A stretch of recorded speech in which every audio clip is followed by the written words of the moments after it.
Merci.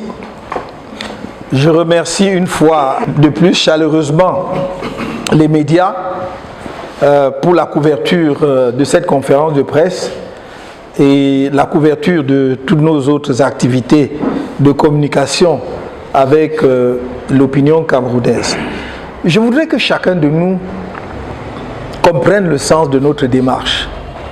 Vous voyez qu'en dépit de toutes les difficultés que viennent d'ailleurs de rappeler votre confrère de Naya TV, toutes les difficultés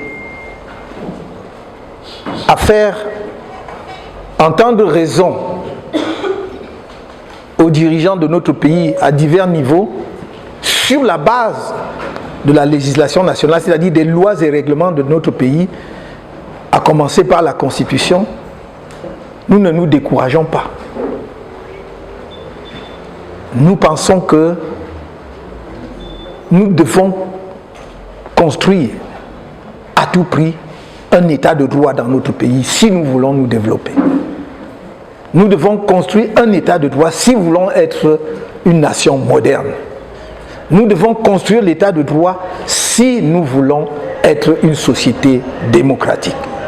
L'état de droit, c'est un état dans lequel toutes les personnes physiques et morales, et à commencer par l'État lui-même, sont des sujets de droit et donc soumis à la loi.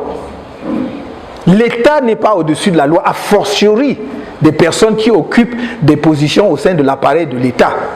Ça veut dire que tout le monde est soumis au droit. Il ne faut donc pas que les Camerounais soient scandalisés lorsqu'un responsable public, quel que soit son rang, ayant violé des textes, fait l'objet d'une procédure devant les instances judiciaires ou juridictionnelles.